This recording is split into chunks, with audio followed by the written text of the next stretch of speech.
Sir நன்றி sir. அதே மாதிரி இன்னொரு கேள்வி, நடிகராக இருந்து அரசியலுக்கு வர்றது இங்கே போஸ்டர் பார்த்தா தெரியுது. சரிங்க.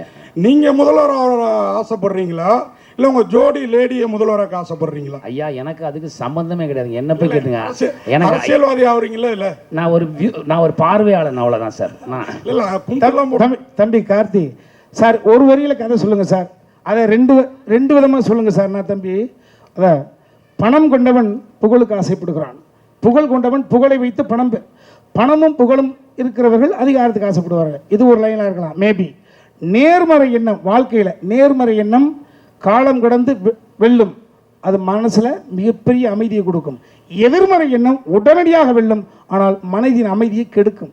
ஸோ கொடுக்கும் கெடுக்கும்ன்ற கான்செப்ட். நேர்மறை எண்ணம் வெல்லும், எதிர்மறை எண்ணம் கொள்ளும். இதுதான் கான்செப்ட்.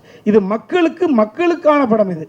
ஸோ நீங்கள்லாம் இதை 8ஆம் தேதி இரவு கொஞ்சம் கூத்தாடுவீங்க. அப்போ தெரிஞ்சுக்க செல்லக்குட்டி.